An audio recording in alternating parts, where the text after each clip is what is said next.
ബീറ്റോറ drum സ്പേസിന്റെ പുതിയൊരു എപ്പിസോഡിലേക്ക് ഏവർക്കും സ്വാഗതം. ഞാൻ സഞ്ജയ്. ഇന്ന് നമ്മൾ ഡിസ്കസ് ചെയ്യാനായിട്ട് പോകുന്നത് എങ്ങനെ പ്രോപ്പറായിട്ട് ഒരു ഡ്രം സ്റ്റിക്ക് ഹോൾഡ് ചെയ്യാം, എന്തൊക്കെ കാര്യങ്ങൾ അവിടെ ശ്രദ്ധിക്കണം, സ്ഥിരമായിട്ട് ചെയ്തുകൊണ്ടിരിക്കുന്ന മിസ്റ്റേക്കുകൾ എന്തൊക്കെയാണ്, അതെങ്ങനെ നമുക്ക് ഒഴിവാക്കാം എന്നതിനെ കുറിച്ചൊക്കെയാണ് ഇന്ന് ചർച്ച ചെയ്യുന്നത്. പ്രധാനമായിട്ടും 2 തരത്തിലുള്ള ഗ്രിപ്പുകളാണ് നമുക്കുള്ളത്. ആദ്യത്തേത് ട്രഡീഷണൽ ഗ്രിപ്പ്, രണ്ടാമത്തേത് മാച്ച്ഡ് ഗ്രിപ്പ്. ട്രഡീഷണൽ ഗ്രിപ്പിൽ ഡ്രം സ്റ്റിക്ക് ഹോൾഡ് ചെയ്യുന്ന രീതിയല്ല മാച്ച്ഡ് ഗ്രിപ്പിൽ ഡ്രം സ്റ്റിക്ക് ഹോൾഡ് ചെയ്യേണ്ട രീതി. Thumb finger, index finger, middle finger, ഈ 3 വിരലുകളാണ് മെയിനായിട്ട് ഈ ഒരു ട്രഡീഷണൽ ഗ്രിപ്പ് എന്ന് പറയുന്ന ഹോൾഡിംഗ് മെത്തേഡിന് ഉപയോഗിക്കുന്നത്. ട്രഡീഷണൽ ഗ്രിപ്പിൽ എപ്പോഴും നമ്മുടെ ഈ ഒരു കൈപ്പത്തിയുടെ ഉള്ളിൽ ഈ ഒരു രീതിയിൽ നമ്മുടെ ചോപ്പ് സ്റ്റിക്ക് ഒക്കെ ഉപയോഗിക്കുന്നത്, അതായത് ഇപ്പം ചൈനീസ് റെസ്റ്റോറൻറ്റിലൊക്കെ ഫുഡ് കഴിക്കുന്ന ചോപ്പ് സ്റ്റിക്കുകൾ ഉപയോഗിക്കുന്നത് കണ്ടിട്ടില്ലേ? ആ ഒരു ചോപ്പ് സ്റ്റിക്ക് ഒക്കെ പിടിക്കുന്ന ആ ഒരു ഷേപ്പിൽ, അതായത് 2 വിരലുകൾ ഇതിന്റെ മുകളിലും തം ഫിംഗർ ഈ ഒരു ഇൻഡെക്സ് ഫിംഗറിന്റെ മുകളിലായിട്ട് വെച്ചിട്ട് ഈ ഒരു രീതിയിലാണ് വായിക്കുന്നത്. ഇടത് കൈയിൽ ഇങ്ങനെ ഇരിക്കും, വലത് കൈയിൽ നോർമലായിട്ട് നമ്മുടെ ഡ്രം സ്റ്റിക്ക് പിടിക്കുന്ന രീതിയിലാണ് വെക്കേണ്ടത്. അതിൽ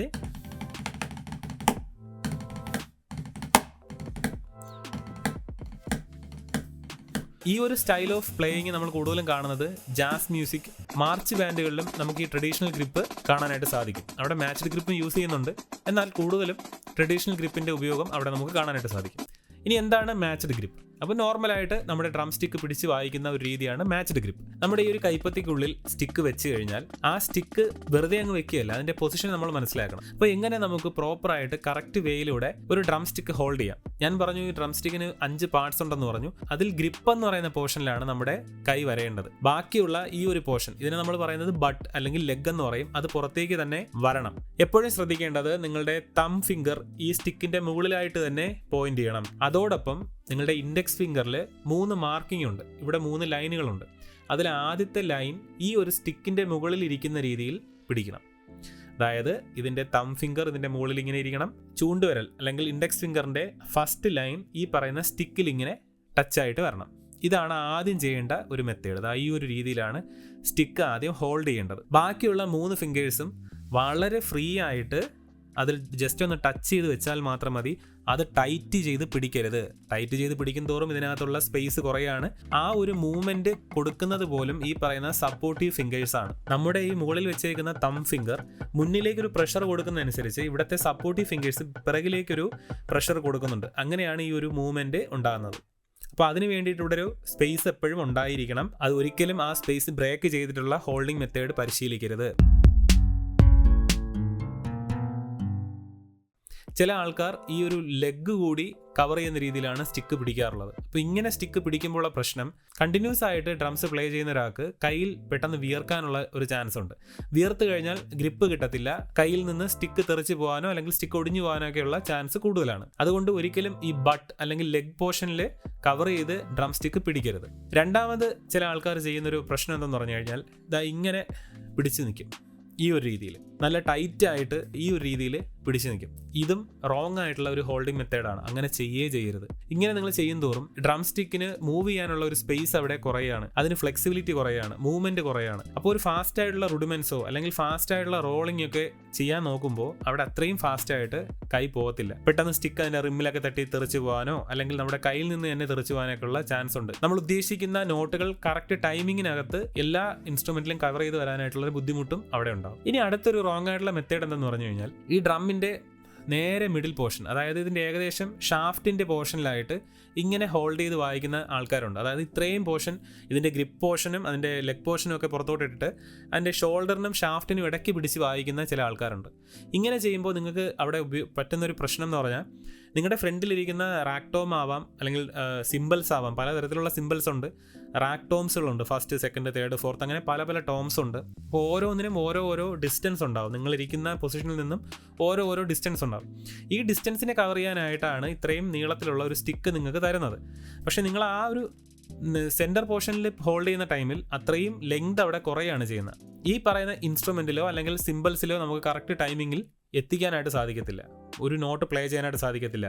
അബദ്ധവശാൽ നമ്മൾ വായിക്കുന്ന ഒരു നോട്ട് ടോംസിന് പകരം അതിൻ്റെ ടോംസിൻ്റെ സൈഡിലുള്ള റിമ്മിലാണ് അടിക്കുന്നതെങ്കിൽ ചിലപ്പോൾ നമ്മുടെ വിരൽ തന്നെ ഒടിഞ്ഞു പോകാനുള്ള ചാൻസ് ഉണ്ടാവാം. അത് വളരെ അപകടകരമായിട്ടുള്ള ഒരു മെത്തേഡാണ്.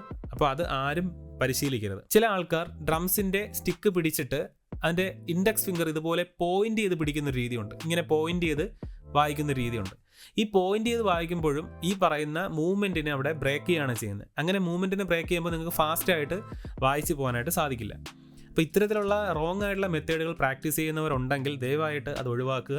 നിങ്ങളുടെ തന്നെ ഡ്രമ്മിങ് സ്റ്റൈലിനെയാണ് അത് ബാധിക്കുന്നത്. അപ്പോൾ എങ്ങനെയാണ് ഒരു ഡ്രം സ്റ്റിക്ക് ഹോൾഡ് ചെയ്യേണ്ടത്, എന്തൊക്കെയാണ് ചെയ്യരുതാത്തത് എന്നെല്ലാം ഇപ്പോൾ നിങ്ങൾക്ക് മനസ്സിലായെന്ന് ഞാൻ വിശ്വസിക്കുന്നു. ഇനി നമുക്ക് പ്രാക്ടീസ് പാഡിൽ പ്രാക്ടീസ് ചെയ്ത് തുടങ്ങാം. അപ്പോൾ പ്രാക്ടീസ് പാഡിൽ പ്രാക്ടീസ് ചെയ്ത് തുടങ്ങുമ്പോൾ ഒരു കാര്യം കൂടെ നിങ്ങൾ ശ്രദ്ധിക്കണം. ഇപ്പോൾ ഡ്രംസിൻ്റെ കേസ് പറയുകയാണെങ്കിൽ ഇവിടെ നമ്മൾ ഡ്രം സ്റ്റിക്ക് വെക്കുമ്പോൾ ഒരു എ ഷേപ്പ്, നമ്മൾ എഴുതുന്ന ഒരു എയുടെ ഷേപ്പിൻ്റെ മോഡലിലാണ് സ്റ്റിക്ക് എപ്പോഴും വരേണ്ടത്.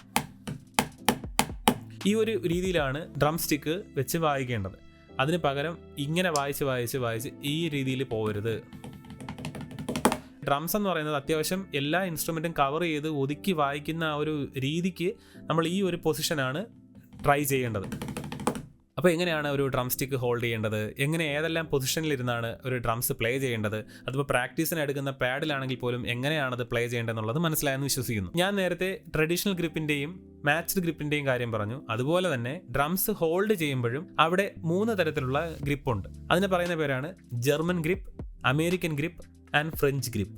ജർമ്മൻ ഗ്രിപ്പ് എന്ന് പറയുന്നത് നമ്മുടെ 2 കൈപ്പത്തിയും താഴേക്ക് ഫേസ് ചെയ്യുന്ന രീതിയിലാണ് ജർമ്മൻ ഗ്രിപ്പിൽ നമ്മൾ സ്റ്റിക്ക് ഹോൾഡ് ചെയ്യേണ്ട രീതി. അതായത് എപ്പോഴും ഈ ഒരു രീതിയിലാണ് ജർമ്മൻ ഗ്രിപ്പും അമേരിക്കൻ ഗ്രിപ്പും, ഏകദേശം ജർമ്മൻ ഗ്രിപ്പും അമേരിക്കൻ ഗ്രിപ്പും ഒരേ രീതിയിൽ തന്നെയാണ് താഴേക്ക് ഫേസ് ചെയ്ത് നമ്മുടെ കൈപ്പത്തി ഉപയോഗിച്ച് വായിക്കേണ്ടത്. എന്നാൽ ഫ്രഞ്ച് ഗ്രിപ്പ് എന്ന് പറയുന്നത് നേരെ ഓപ്പോസിറ്റ് ആവും. ഈ ഒരു രീതിയിലാവും, ഫേസ് ടു ഫേസ് എന്നുള്ള രീതിയിൽ ആണ് വായിക്കുന്നത്. ഈ ഒരു രീതിയിലാണ് അതിൻ്റെ പ്ലേയിങ് രീതി വരുന്നത്. അപ്പോൾ അതെങ്ങനെയാണ് സ്റ്റിക്ക് ഉപയോഗിച്ച് ഹോൾഡ് ചെയ്യേണ്ടത്? ജർമ്മൻ ഗ്രിപ്പ് ആയാലും അമേരിക്കൻ ഗ്രിപ്പ് ആയാലും അത് ഈ ഒരു രീതിയിലാണ് വായിക്കേണ്ടത്. ഇനി ഫ്രഞ്ച് ഗ്രിപ്പ് ആകുമ്പോൾ അത് ഇങ്ങനെയാവും. രണ്ടും ഫേസ് ടു ഫേസ് ആയിട്ടുള്ള രീതിയിലാണ് വരുന്നത്. എന്താണ് German grip, American grip, French grip എന്നുള്ളത് മനസ്സിലായോ? ഇനി നിങ്ങൾ പ്രാക്ടീസ് ചെയ്യാനായിട്ട് എടുക്കുന്ന നിങ്ങളുടെ പ്രാക്ടീസ് പാഡിനെ കുറിച്ച് സംസാരിക്കാം. ഞാൻ എടുത്തിരിക്കുന്ന എൻ്റെ പ്രാക്ടീസ് പാഡ് എന്ന് പറയുന്നത് വർഷങ്ങളായിട്ട് ഞാൻ ഉപയോഗിച്ച് വരുന്ന ഒരു പ്രാക്ടീസ് പാഡാണ്.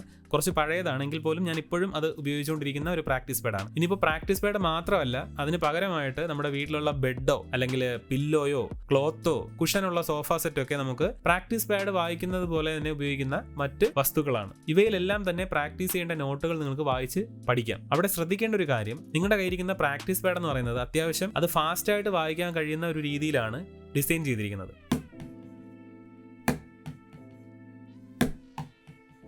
ഇങ്ങനെ ബൗൺസ് ചെയ്താണ് ഈ ഒരു പ്രാക്ടീസ് പാഡിൽ ഈ ഒരു സ്റ്റിക്ക് മൂവ് ചെയ്യുന്നത്. ഇതിനെ റീബൗണ്ട് എന്ന് പറയും. പ്രാക്ടീസ് പാഡിൽ റീബൗണ്ടിങ്ങിൻ്റെ അളവ് കൂടുതലാണ്. എന്നാൽ നമ്മുടെ വീട്ടിലുള്ള സോഫ സെറ്റ് ആയാലും ബെഡ് ആയാലും ക്ലോത്ത് ആയാലും പില്ലോ ആയാലും ഇതിലെല്ലാം റീബൗണ്ടിങ്ങിൻ്റെ അളവ് വളരെ കുറവാണ്. ഇപ്പോൾ റീബൗണ്ടിങ് കറക്റ്റ് ചെയ്യാൻ വേണ്ടിയിട്ട് പ്രാക്ടീസ് പാഡ് ഒഴിച്ച് ഈ പറഞ്ഞ മറ്റ് വസ്തുക്കളെല്ലാം നമുക്ക് ഉപയോഗിക്കാം. അവിടെ നമ്മളത് പ്രാക്ടീസ് ചെയ്ത് വരുന്ന സമയത്ത് തിരിച്ച് പ്രാക്ടീസ് പാഡിലേക്ക് വരുമ്പോൾ കുറച്ചുകൂടെ ഫാസ്റ്റായിട്ട് വായിക്കാനായിട്ട് സാധിക്കും. അപ്പോൾ ഇതെല്ലാം നിങ്ങൾക്ക് മനസ്സിലായെന്ന് ഞാൻ വിശ്വസിക്കുന്നു. ഇനി നിങ്ങൾ പ്രാക്ടീസ് പാഡിൽ പ്രാക്ടീസ് ചെയ്യുന്ന സമയത്ത് അതേ നോട്ട് തന്നെ നിങ്ങളുടെ ബെഡിലോ പില്ലോയിലോ അല്ലെങ്കിൽ സോഫ സെറ്റിലൊക്കെ വായിച്ച് നോക്കുക. ഒരിക്കലും ഡ്രം സ്റ്റിക്ക് ഉപയോഗിച്ച് കല്ലിലോ മരത്തിലോ മരത്തടിയിലോ ചുവരുകളിലോ ഒന്നും വായിച്ച് നോക്കാനായിട്ട് നോക്കരുത്. അല്ലെങ്കിൽ ഇരുമ്പിൻ്റെ എന്തെങ്കിലും വസ്തുക്കളോ ഉണ്ടെങ്കിൽ അതിലൊന്നും ഡ്രം സ്റ്റിക്ക് ഉപയോഗിച്ച് വായിക്കരുത്. അതിന് ഡാമേജ് ഉണ്ടാവും, അതിൻ്റെ ടിപ്പ് പെട്ടെന്ന് ഒടിഞ്ഞു പോകും. അപ്പോൾ ഇന്നത്തെ വീഡിയോ നിങ്ങൾക്ക് എല്ലാവർക്കും ഉപയോഗപ്രദമായി എന്ന് വിശ്വസിക്കുന്നു, ഇഷ്ടപ്പെട്ടു എന്ന് വിശ്വസിക്കുന്നു. ഇഷ്ടപ്പെട്ടിട്ടുണ്ടെങ്കിൽ ലൈക്ക് ചെയ്യുക. ചാനൽ ഇതുവരെയും സബ്സ്ക്രൈബ് ചെയ്തിട്ടില്ലാത്തവരാണെങ്കിൽ ചാനൽ സബ്സ്ക്രൈബ് ചെയ്തിടുക. ഞാൻ അപ്ഡേറ്റ് ചെയ്യുന്ന പുതിയ വീഡിയോകൾ അപ്പോൾ തന്നെ നോട്ടിഫിക്കേഷനായിട്ട് നിങ്ങളുടെ മുന്നിൽ എത്തുന്നതായിരിക്കും. ഇനി പുതിയ വിവരങ്ങളുമായിട്ട് അടുത്ത വീഡിയോയിൽ വീണ്ടും കാണാം. അതുവരേക്കും ബൈ.